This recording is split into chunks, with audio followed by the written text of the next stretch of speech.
Dicen que la verdad te hará libre, pero nunca te advierten de que, primero, te hará pedazos. La historia que voy a contaros, no empieza con el final, sino con el espejismo de un principio eterno. Empieza en un mundo que se vino abajo un martes gris, no con el estruendo de una bomba, sino con el silencio helado de la pantalla de un móvil que no era el mío, olvidado sobre la mesa de la cocina. Él creyó que nunca descubriría su mentira. Y tenía razón. No la descubrí. La encontré a ella. Y al encontrarla, me encontré a mí misma. Esta es la historia de la libertad que me trajo la verdad. Mi vida, hasta ese martes, era una obra de arte cuidadosamente compuesta. O eso me gustaba pensar. Era la esposa, la compañera, la mitad de un nosotros, que yo creía tallado en granito. Nuestro hogar era un santuario de complicidad y rutinas reconfortantes. El olor a café por la mañana, la forma en que él dejaba la toalla sobre la cama, nuestras series de los domingos por la noche. Éramos una sinfonía de normalidad. Y yo era su directora de orquesta, asegurándome de que cada nota sonara en perfecta armonía. Recuerdo con una claridad dolorosa la mujer que era entonces, una mujer que amaba entregándose por completo, que había construido su nido con un esmero casi obsesivo. Cada cojín, cada libro en la estantería, cada foto en la pared era un ladrillo en la fortaleza de nuestra vida en común, y sin darme cuenta, en nombre de esa armonía, fui dejando pequeños pedazos de mi esencia por el camino. La clase de pintura que nunca empecé porque a él le aburría. El viaje a la India que siempre posponíamos por sus proyectos. Mis opiniones, a veces, suavizadas para evitar una discusión innecesaria. No lo veía como un sacrificio, sino como el pegamento que nos mantenía unidos. Claro que había señales, ahora las veo, nítidas y brillantes como faros en la niebla, susurros de la intuición a los que aprendí a hacer oídos sordos.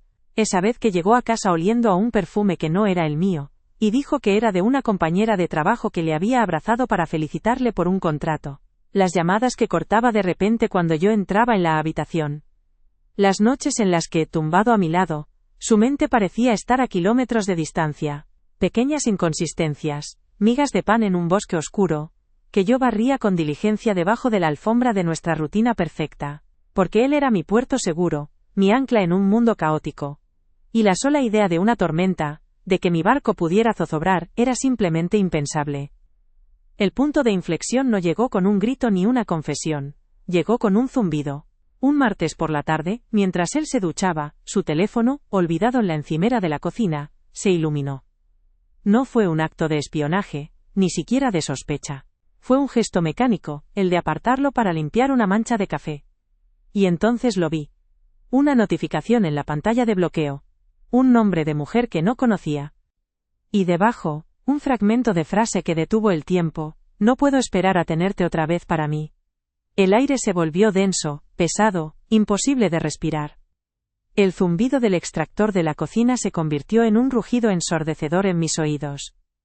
En ese instante, mi realidad se hizo añicos. El castillo de naipes que había construido con tanto amor y dedicación, se derrumbó con el soplido de una sola frase. El hombre que canturreaba en la ducha, a pocos metros de mí, era un completo desconocido. Y la vida que yo creía estar viviendo, la sinfonía que dirigía con tanto orgullo, era una farsa. El dolor de la traición es algo físico, visceral. Es una puñalada trapera que no sangra por fuera, pero te desangra por dentro. Sentí un frío glacial que me recorrió desde los pies hasta la nuca. Mis manos temblaban mientras sostenía aquel pequeño rectángulo de cristal y metal que contenía la prueba de mi ingenuidad.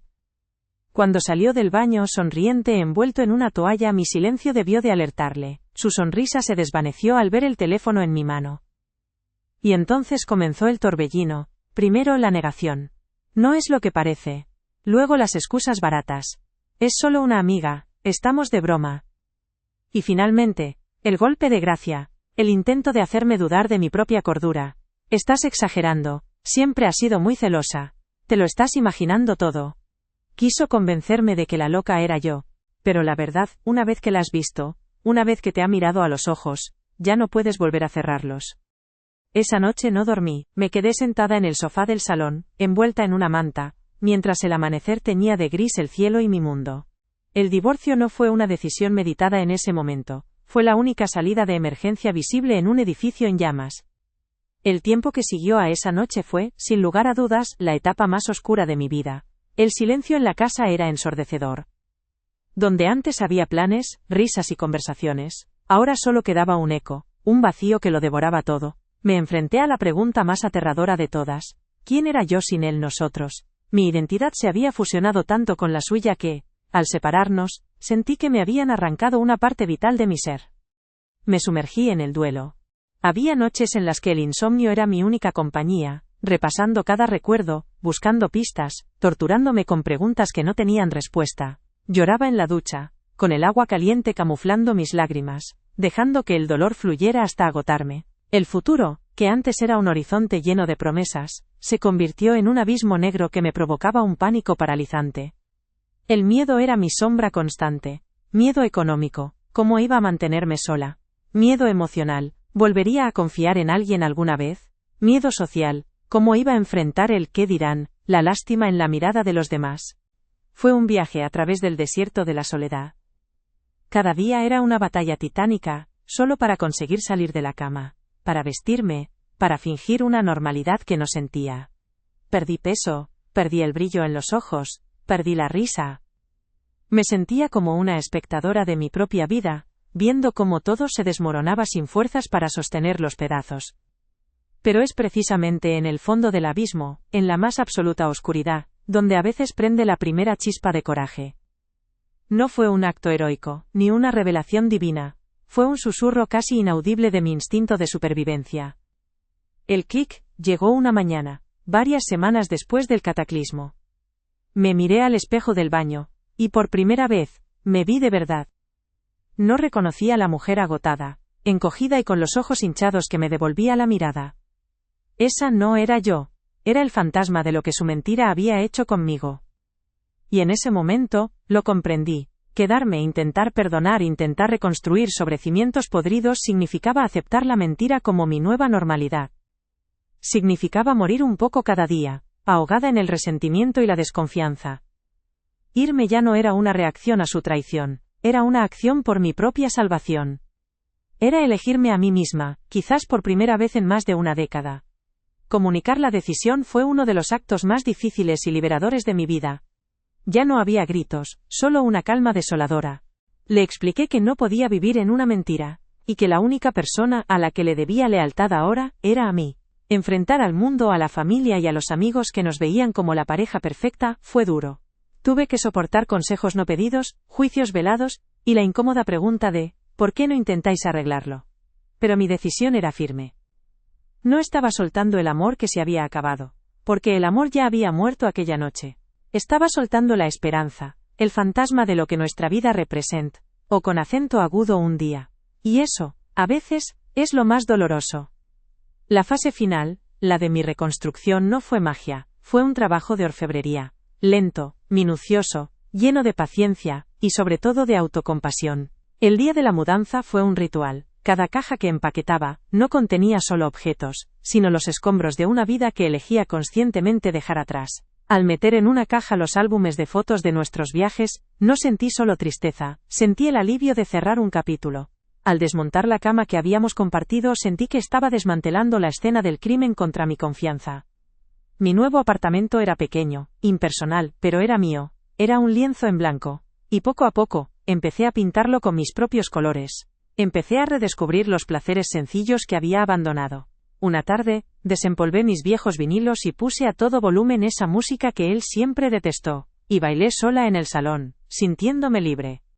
Un fin de semana, sin pensarlo dos veces, cogí el coche y conduje hasta la costa, a ese pueblo que siempre quise visitar. Me senté en la arena, viendo el atardecer, y por primera vez en mucho tiempo, no me sentí sola, me sentí en paz. Llamé a esas amistades que, sin darme cuenta, había descuidado, y me recibieron con los brazos abiertos, sin preguntas, solo con apoyo. Volví a reír a carcajadas, de esas que te duelen en el estómago. Me apunté a terapia, y en cada sesión, desentrañaba un nudo más de mi pasado, entendiendo que su infidelidad hablaba de sus carencias, no de las mías. Aprendí a hacer cosas sola y a disfrutarlo, ir al cine, cenar en un restaurante, viajar. Aprendí a ser mi propia compañera, a escuchar mis necesidades, a gustarme en mi propia piel. El dolor de la traición, con el tiempo, con mucho tiempo, se fue transformando. dejó de ser una herida abierta para convertirse en una cicatriz. Y esa cicatriz, lejos de ser una marca de debilidad, se convirtió en un recordatorio de mi fortaleza. De una forma extraña, empecé a sentir una especie de gratitud. Su mentira no me destruyó. Me rompió en 1000 pedazos, sí, pero solo para darme la oportunidad de reconstruirme, pieza a pieza, a mi imagen y semejanza. Una versión de mí mucho más fuerte, más sabia, mucho más auténtica. Mucho más yo. Hoy, la mujer que os cuenta esta historia no es una víctima. Soy la arquitecta de mi propia vida. Soy dueña de mi tiempo, de mis decisiones y, lo más importante, de mi paz interior. La fuerza que encontré no vino de fuera, no me la dio nadie. Nació de las cenizas de aquel matrimonio fallido.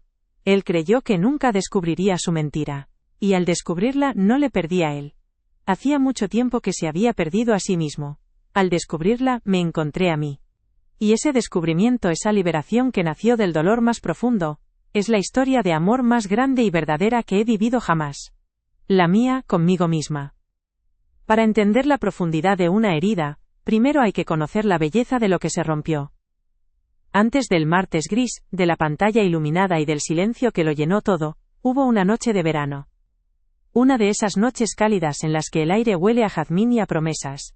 Fue en el jardín de la casa de unos amigos. Había guirnaldas de luces tenues colgadas entre los árboles, música suave de fondo y el murmullo alegre de las conversaciones. Yo estaba allí, más por compromiso que por ganas, sintiéndome un poco fuera de lugar, como una nota discordante en una melodía perfecta. Y entonces le vi. Estaba al otro lado del jardín, de espaldas, hablando con un grupo de gente. No fue su físico lo que me llamó la atención, aunque era atractivo de una manera discreta y elegante. Fue su risa. Una risa franca, sonora, que se abrió paso entre el murmullo y llegó hasta mí como una invitación. Más tarde, nuestros anfitriones nos presentaron. Se llamaba Marcos. Mi primera impresión fue la de un hombre tranquilo pero con una luz especial en la mirada. Una mirada que te hacía sentir que, en ese momento, eras la única persona en el mundo. No era el típico conquistador de frases hechas. Al contrario, era un oyente extraordinario. Me preguntó por mi trabajo, por mis sueños, por ese libro que llevaba en el bolso. Y no solo preguntaba, escuchaba de verdad. Recuerdo que hablamos durante horas, apartados del resto, en un pequeño banco de forja bajo un olivo. Con él, el tiempo parecía disolverse. Me atrajo su calma, su inteligencia, la sensación de que, junto a él, todo estaba en su sitio. Era como encontrar un puerto seguro en medio de una tormenta que ni siquiera sabía que estaba atravesando. En aquella época, Marcos era la personificación de la fiabilidad. Era ese hombre que siempre cumple su palabra, que te llama cuando dice que va a llamar, que recuerda que odias las aceitunas y que tu flor favorita es la peonía. Era ambicioso, sí, pero de una forma noble. Hablaba de sus proyectos con una pasión que contagiaba, no con arrogancia. Parecía tener un código ético inquebrantable. Era detallista, cariñoso sin ser empalagoso, y tenía un sentido del humor irónico que me desarmaba. Construyó a su alrededor una imagen de integridad tan sólida que dudar de él me habría parecido una locura, una traición por mi parte. Me hizo creer que los hombres buenos, los de verdad, no solo existían en las películas. Hay un momento, un recuerdo que guardo como si fuera una fotografía antigua y preciosa. Fue unos meses después de conocernos. Decidimos hacer nuestra primera escapada juntos, un fin de semana a un pequeño pueblo de la costa norte, fuera de temporada. Llovía sin parar, un telón de fondo gris y melancólico que, sin embargo, hizo que todo fuera aún más íntimo y acogedor. Pasamos el sábado entero en la pequeña casa rural que habíamos alquilado, leyendo junto a la chimenea, cocinando sin prisas, hablando de todo y de nada. Al atardecer, la lluvia amainó, salimos a pasear por la playa desierta. El mar estaba embravecido. Las olas rompían con fuerza contra la orilla y el aire olía a sal y a tierra mojada. Caminábamos en silencio cogidos de la mano simplemente absorbiendo la inmensidad de aquel paisaje. En un momento dado, se detuvo, se giró hacia mí, y me apartó un mechón de pelo mojado de la cara.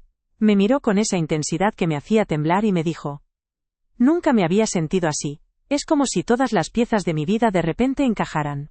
Contigo por fin, siento que estoy en casa». En ese instante, bajo aquel cielo plomizo, y con el rugido del mar como única banda sonora, le creí. Creí cada una de sus palabras.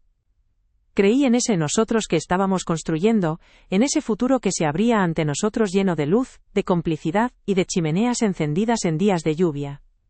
Sellé esa promesa en mi corazón, la convertí en el pilar maestro sobre el que edifiqué mi mundo. No podía imaginar, ni en mi peor pesadilla, que el arquitecto de mi hogar sería también su demoledor. Que esa sensación de estar en casa era solo el decorado perfecto para la mentira que años más tarde me dejaría a la intemperie. La transición de aquella promesa en la playa a un futuro juntos fue tan natural como la marea que sube. No hubo dudas ni vacilaciones, éramos una certeza. El noviazgo fue una continuación de esa magia inicial, un tiempo de descubrimiento mutuo en el que cada día parecía confirmar lo que ya sabíamos. Estábamos hechos el uno para el otro.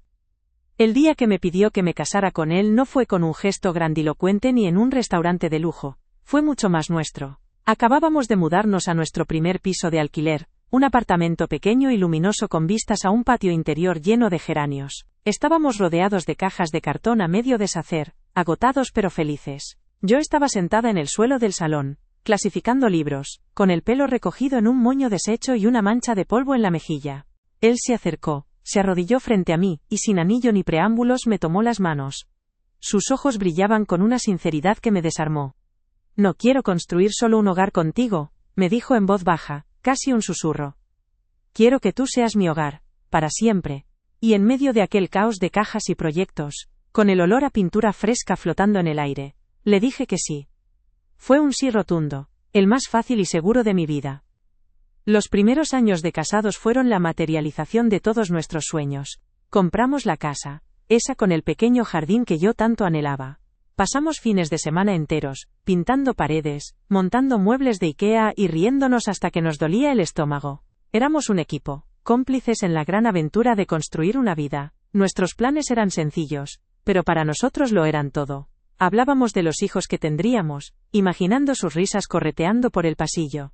Soñábamos con viajar, con llenar un mapa de chinchetas que marcaran nuestros destinos, las auroras boreales en Noruega, un safari en Kenia, perdernos por las calles de Tokio. Él apoyaba mi carrera y yo la suya, éramos el viento bajo las alas del otro. Nuestra casa se convirtió en un refugio, el epicentro de nuestro universo, un lugar donde el mundo exterior, con su ruido y sus problemas, no podía alcanzarnos. Recuerdo las noches de invierno, acurrucados en el sofá con una manta y una copa de vino, planeando el futuro. Recuerdo los veranos, cenando en el jardín bajo una guirnalda de luces que habíamos colgado, sintiendo que la felicidad era eso, exactamente eso, un instante sencillo, compartido, eterno. Si tuviera que elegir un solo momento, una fotografía que capturase el auge de nuestro amor, sería un atardecer en la Toscana. Habíamos alquilado un coche pequeño y destartalado, y nos dedicamos a conducir sin rumbo por aquellas carreteras sinuosas flanqueadas de cipreses. El sol de la tarde teñía las colinas de un color dorado, casi irreal. Nos detuvimos en un pequeño pueblo medieval en la cima de una colina. No había nadie, solo el silencio y el eco de nuestros pasos sobre las piedras antiguas. Encontramos una pequeña terraza con vistas a un valle infinito de viñedos. Pedimos 2 copas de vino y nos quedamos allí, sin hablar, simplemente mirando el horizonte. El aire era cálido y olía a lavanda y a tierra. Apoyé mi cabeza en su hombro y él me rodeó con su brazo. En ese silencio no había vacío, sino plenitud. Era la calma absoluta de saberse exactamente en el lugar correcto, con la persona correcta. Me sentí tan inmensamente afortunada, tan llena de un amor sereno y profundo, que se me llenaron los ojos de lágrimas. Él lo notó. Se giró, me secó una lágrima con el pulgar y me besó. Fue un beso lento, tierno, un beso que sellaba una promesa silenciosa de eternidad. En ese momento, bajo el cielo violeta de la Toscana, creí con cada fibra de mi ser que nuestro amor era tan sólido y perdurable como aquellas colinas milenarias. Creí que habíamos construido algo indestructible. Qué ingenua era. No sabía que incluso las fortalezas más imponentes pueden tener cimientos de arena, y que a veces, la vista más hermosa es solo el preludio de la caída más vertiginosa. El amor, como las casas, no se derrumba de un día para otro. Primero aparece una grieta minúscula en la pared, casi invisible. Luego, una mancha de humedad en el techo que achacas a una mala teja. Empiezas a notar que una puerta no cierra tan bien como antes, que hay una corriente de aire frío cuyo origen no logras encontrar. No le das importancia. Son cosas que pasan. Imperfecciones que se asumen. Hasta que un día, la estructura cede, y te das cuenta de que llevabas años viviendo entre los escombros de lo que un día fue un hogar. No sé decir cuándo exactamente apareció la primera grieta en nuestro matrimonio. No hubo un terremoto, ni un suceso dramático que marcara un antes y un después. Fue un cambio de atmósfera lento y sutil, como el anochecer en un día de invierno. Quizás empezó cuando ascendió en su trabajo. Aquel nuevo puesto, que celebramos con champán y promesas de un futuro aún más brillante, se convirtió en una sombra que lo fue devorando poco a poco. Las primeras señales fueron acústicas. El silencio. El silencio empezó a ocupar espacios que antes estaban llenos de nuestras conversaciones, de nuestras risas. Llegaba a casa, y en lugar de contarme su día con esa pasión que le caracterizaba, se encogía de hombros y respondía con monosílabos. Bien. Cansado. Mucho trabajo. Yo al principio lo achaqué al estrés. Le preparaba sus platos favoritos, le dejaba su espacio, intentaba ser ese remanso de paz que creía que necesitaba. Pero su mente nunca estaba del todo allí. Estaba físicamente a mi lado en el sofá, pero sus pensamientos viajaban a un lugar al que yo no tenía acceso. Su mirada, antes un hogar, se convirtió en una ventana a un paisaje que yo no conocía. Luego llegó el teléfono. Ese pequeño tirano de cristal y metal que se convirtió en una extensión de su mano. Al principio era por trabajo, o eso decía. Emails a deshoras, llamadas de fin de semana. Pero pronto se volvió algo más. Lo protegía con un celo casi animal. Lo dejaba siempre boca abajo sobre la mesa. Le puso una clave que yo por supuesto no conocía. Si yo entraba en la habitación mientras lo usaba, cambiaba de pantalla con un movimiento rápido y nervioso. Se lo llevaba al baño. Dormía con él en la mesilla de noche, como un guardián. Se convirtió en una caja negra. El registro de una vida secreta que transcurría en paralelo a la nuestra. Y cada vez que sonaba una notificación, un pequeño aguijón de ansiedad se clavaba en mi estómago. Empecé a sentirme como una extraña en mi propia casa, como una detective a la que le han borrado todas las pistas. La intimidad física se fue espaciando, convirtiéndose en un acto mecánico, casi una obligación. Cuando intentaba acercarme, buscar un abrazo o una caricia espontánea, a menudo me encontraba con un cuerpo tenso, con una excusa a flor de piel. Estoy agotado, cariño. Mañana madrugo mucho. No tengo la cabeza para esto ahora. Y cada rechazo era una pequeña muerte, un ladrillo más en el muro que estaba construyendo entre nosotros. La primera vez que mi intuición gritó con una fuerza que ya no pude ignorar, fue una noche de jueves. Tenía una cena de empresa. Me dijo que no tardaría mucho. A la 1 de la madrugada, no había llegado. No contestaba a mis llamadas. A las 2, empecé a sentir un pánico helado. Me imaginé lo peor. Un accidente. Un robo. A las 3 menos cuarto, oí la llave en la cerradura. Entró de puntillas, intentando no hacer ruido. Olía a alcohol, y a un humo de tabaco que no era el suyo, porque él no fumaba. Y a algo más. Un perfume dulce, floral, que se había impregnado en el cuello de su camisa. Cuando le pregunté, con la voz temblorosa por el miedo y el alivio, dónde había estado, su reacción me descolocó. No hubo una disculpa, ni una explicación tranquilizadora. Se puso a la defensiva. Me dijo que la cena se había alargado, que se habían ido a tomar una copa después, que no había oído el teléfono. Y cuando le pregunté por el perfume, su rostro se endureció. ¿Qué perfume? Estás loca, vienes de dormir, te lo estás imaginando. Me miró con una mezcla de irritación y lástima. Siempre has sido un poco paranoica, ¿no te das cuenta? No puedes vivir así, controlándolo todo. Necesito mi espacio. Aquella noche, por primera vez, me hizo dudar de mi propio juicio. Me fui a la cama sintiéndome culpable, avergonzada. ¿Y si tenía razón? ¿Y si el problema era yo, mis inseguridades, mis miedos infundados? Me convencí de que estaba exagerando, de que el estrés me estaba afectando. Él era Marcos, el hombre que me había prometido ser mi hogar para siempre en medio de un salón lleno de cajas. Ese hombre no podía mentirme así. A partir de ese momento, el gaslighting, la manipulación sutil, se convirtió en su principal herramienta de defensa. Cada vez que yo señalaba una inconsistencia o una mentira evidente, él le daba la vuelta a la tortilla con una habilidad magistral. Si le preguntaba por un cargo extraño en la tarjeta de crédito, era un regalo para un compañero que se jubilaba y yo era una materialista por fijarme en esas cosas. Si mencionaba que había estado sin cobertura durante horas en pleno centro de la ciudad, yo era una controladora que no respetaba su independencia. Construyó una narrativa en la que yo era la villana, la mujer celosa, insegura, inestable emocionalmente. Y lo peor es que a fuerza de escucharlo empecé a creérmelo. Su voz se convirtió en mi crítico interior. Dejé de confiar en mi instinto, porque él me había convencido de que mi instinto estaba roto. Empecé a caminar de puntillas por mi propia vida, midiendo cada palabra, cada pregunta, para no provocar su ira, para no darle motivos para que me llamara loca otra vez. Era un abuso silencioso, sin un solo golpe, pero que me estaba demoliendo por dentro, erosionando mi autoestima hasta dejarla en los cimientos. La traición, sin embargo, no necesitaba de mi confirmación para existir. Simplemente existía, y dejaba sus huellas por todas partes, como un animal descuidado.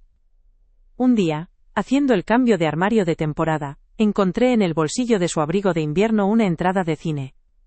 Era para una película que yo había querido ver con él, pero que, según me dijo, ya no estaba en cartelera cuando encontró un hueco para ir. La fecha de la entrada era de un martes por la tarde, un día en el que supuestamente había tenido una reunión interminable.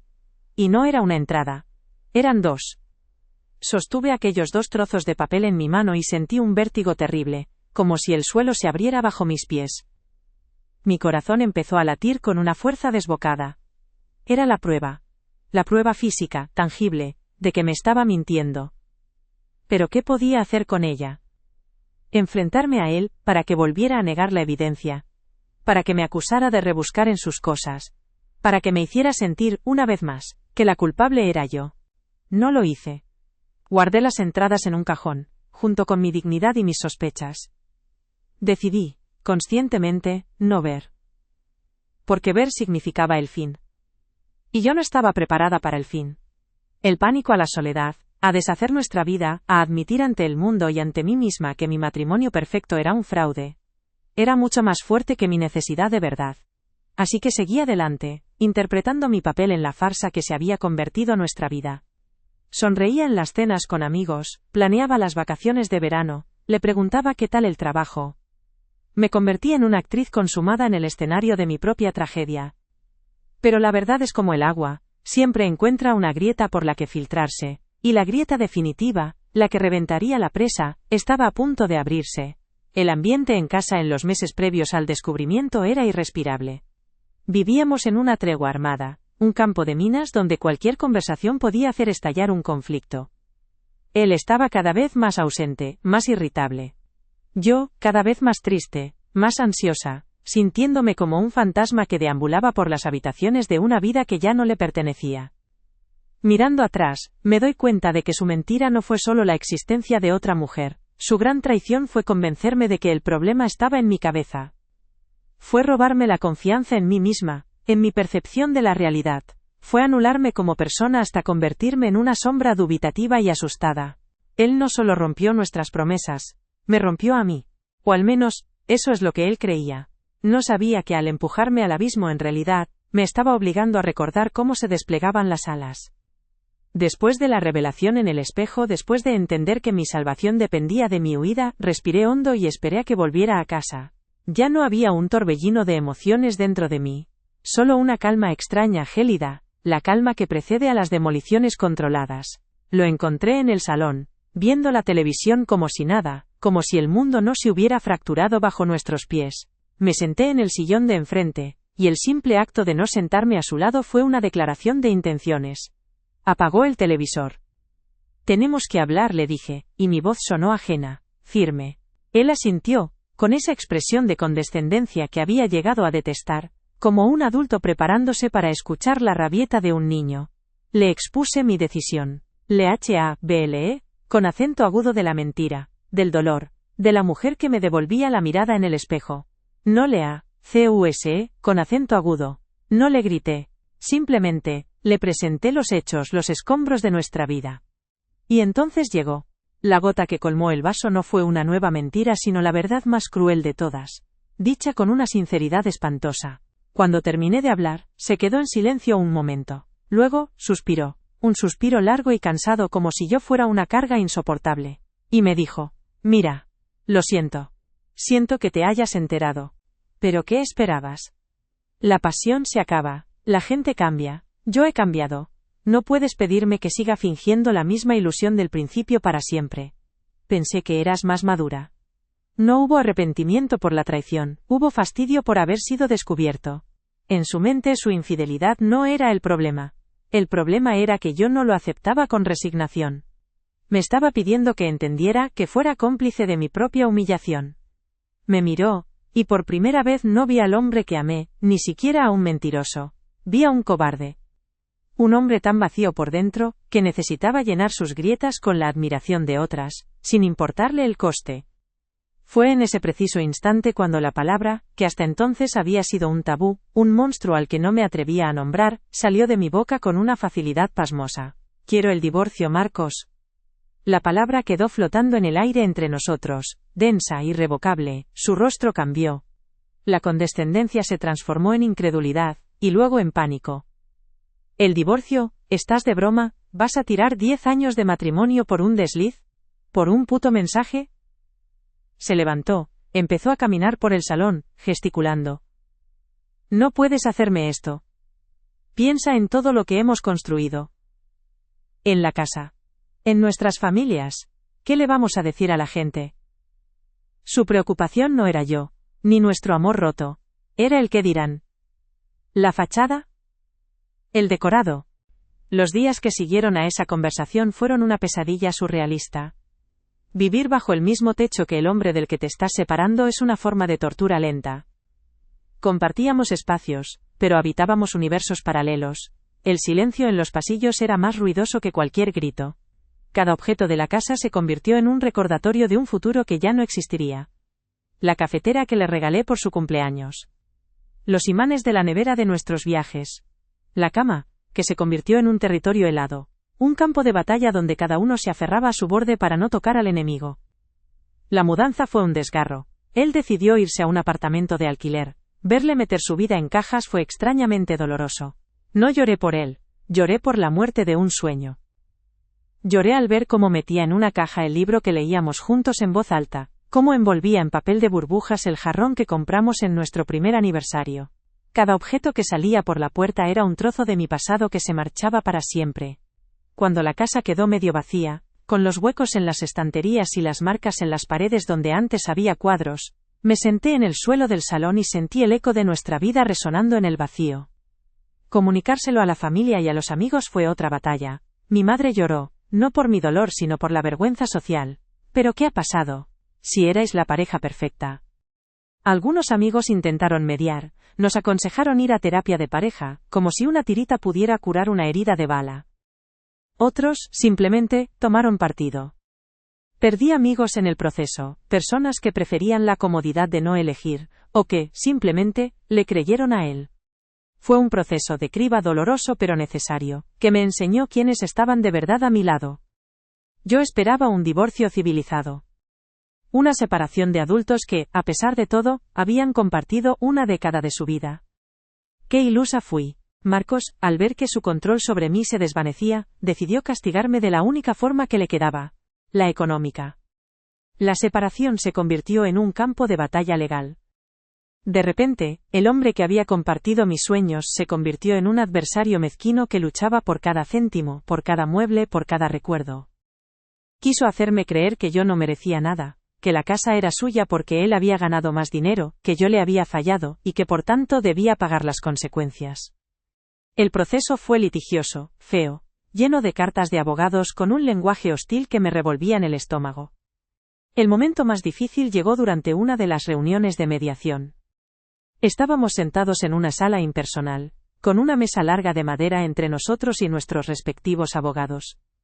Él hablaba, con una calma ensayada, exponiendo sus razones, por las que yo no debía quedarme con la casa. Y mientras le escuchaba mentir, tergiversar nuestra historia, pintarme como una mujer aprovechada e inestable, sentí una náusea profunda. Pero no fue su mentira lo que me rompió. Fue su mirada. En un momento, nuestros ojos se cruzaron por encima de la mesa. Y en su mirada no había rabia, ni tristeza, ni siquiera odio. Había un vacío absoluto. Era la mirada de un extraño. Y en ese instante comprendí la magnitud de mi ceguera. El hombre del que me había enamorado en aquella playa, bajo la lluvia, nunca había existido. Fue una creación, un personaje que él interpretó a la perfección. Y yo me había enamorado del personaje, no de la persona. Sentí un dolor agudo, el dolor del luto por alguien que en realidad nunca estuvo allí. Pero junto al dolor, sentí una extraña liberación. Ya no había nada que salvar, solo podía salvarme a mí. El día de la firma llegó casi un año después. Era una mañana de otoño, fría y soleada. Fui sola al despacho del abogado. Él ya estaba allí. No nos saludamos. El silencio era denso, cargado de palabras no dichas. El abogado nos tendió los papeles y un bolígrafo. Recuerdo el sonido del papel al moverse sobre la mesa, el clic del bolígrafo al destaparlo. Mi mano temblaba ligeramente cuando la acerqué al papel. Miré la línea de puntos donde debía firmar, el espacio en blanco junto a mi nombre de casada, un nombre que estaba a punto de dejar de pertenecerme. Y entonces, todo se detuvo. El tiempo se ralentizó. En esa firma no estaba solo el final de mi matrimonio. Estaba el final de la mujer que fui. La mujer que necesitaba la aprobación de otros para sentirse válida. La mujer que creía que el amor significaba sacrificio y anulación. La mujer que silenció su intuición por miedo a la soledad. Al apoyar el bolígrafo sobre el papel, sentí el peso de todos esos años, de todas esas esperanzas rotas, de todas las lágrimas derramadas en silencio. Y al trazar mi nombre letra a letra, sentí cómo ese peso se desprendía de mis hombros. No fue un momento de alegría eufórica, fue algo mucho más profundo. Sentí una tristeza inmensa por el sueño que moría en ese papel, por la joven ingenua que había dicho sí, en un salón lleno de cajas. Sentí miedo, un vértigo aterrador ante el futuro incierto que se abría ante mí como una página en blanco.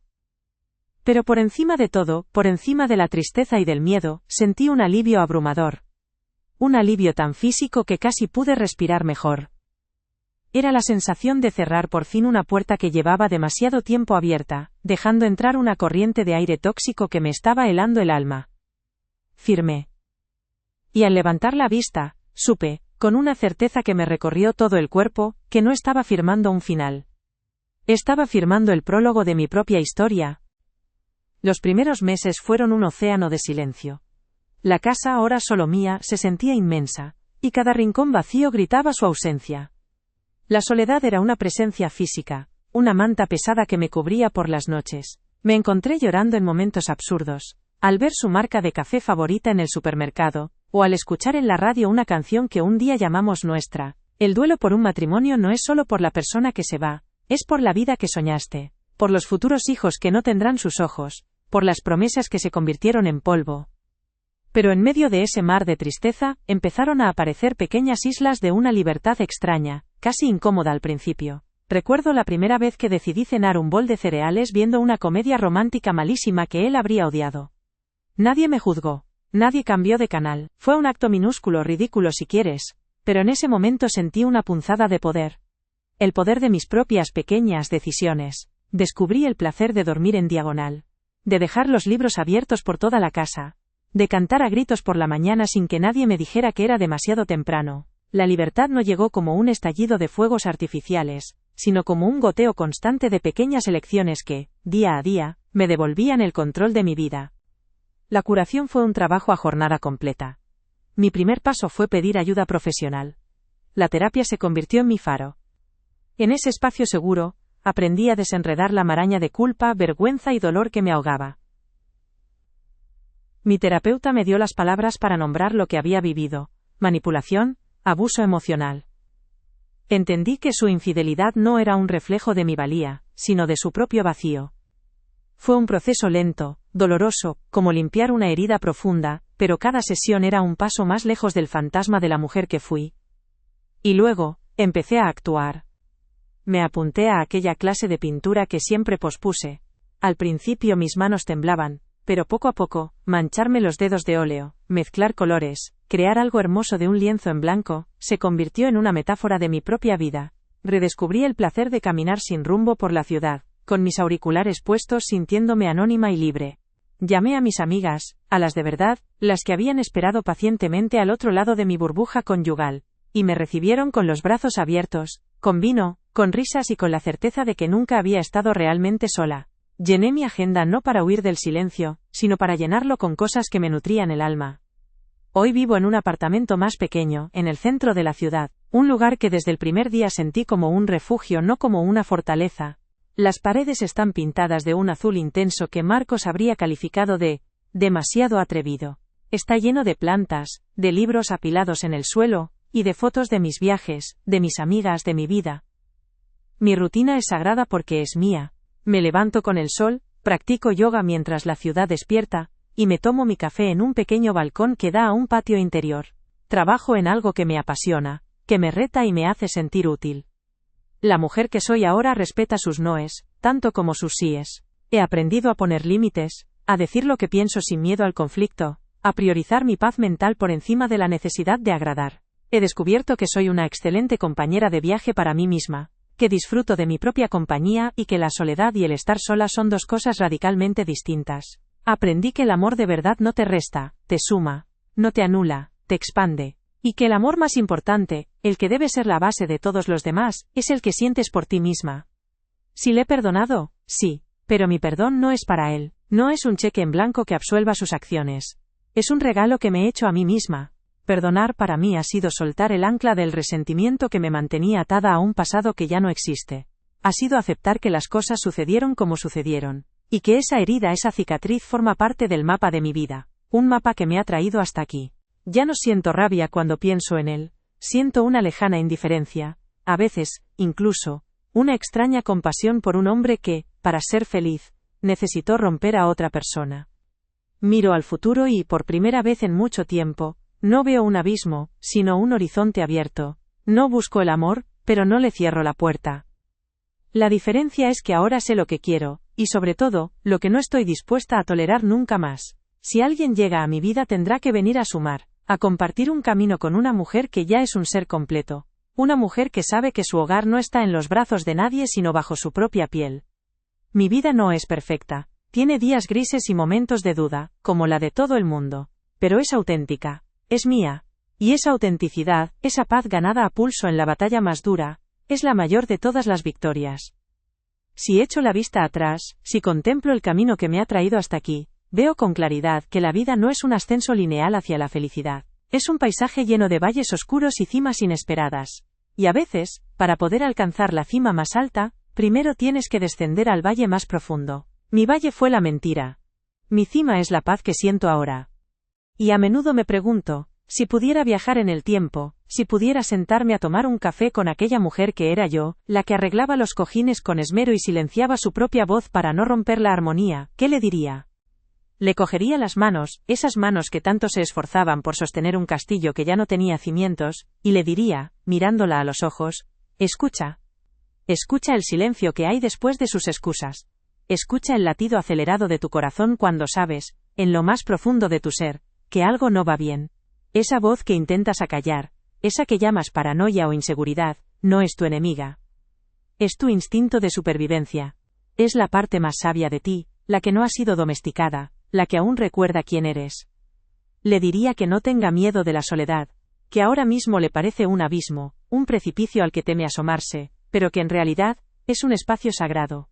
Es el único lugar donde podrá volver a escuchar su propia música, donde podrá reencontrarse con sus sueños olvidados y sus pasiones abandonadas. Le diría que su valor no se mide por el anillo que lleva en el dedo, ni por ser la mitad de un nosotros. Su valor es inherente, completo, innegociable. Y que el amor que la obliga a hacerse más pequeña para caber en la vida de otro, no es amor. Es una jaula de oro. Eres mucho más fuerte de lo que crees, le susurraría. Y el día que descubras esa fuerza, el mundo entero se te quedará pequeño. Y a ti que quizás estás escuchando esto ahora, con un nudo en la garganta y un frío en el alma que te resulta familiar. A ti que quizás vives de puntillas en tu propia casa, que has aprendido a no preguntar para no encontrar respuestas que te duelan. A ti, que te miras al espejo y ya no te reconoces. Quiero decirte algo, no estás sola. Y no estás loca. Tu dolor es real, tu intuición es real. La grieta que sientes en tu mundo es real. Y sé que el miedo es paralizante. El miedo a romperlo todo, a empezar de cero, a lo que dirán los demás. Pero déjame preguntarte algo. ¿Qué es más aterrador? ¿Enfrentarte a un futuro incierto pero tuyo? ¿O seguir viviendo en una mentira que te consume día a día, que te roba la luz, que te apaga por dentro? El primer paso es el más difícil, es el acto de mirarte al espejo y elegirte, elegir tu cordura por encima de su comodidad. Elegir tu paz por encima de una falsa estabilidad. No será fácil. Habrá días de duelo, de rabia, de una tristeza que parecerá no tener fin. Pero te prometo que al otro lado de ese dolor, hay una vida esperando. Una vida que no sabías que era posible. Una vida donde la única persona a la que tienes que rendirle cuentas es a ti misma. No esperes a que un móvil olvidado te dé de bruces con la realidad. Constrúyete un amor propio tan sólido que ninguna mentira pueda derribarlo. Porque la verdad, aunque al principio te haga pedazos, es la única llave que puede abrir la puerta a la libertad más grande de todas, la de ser, sin miedo y sin disculpas tú misma. Y esa libertad, te lo aseguro, lo vale todo.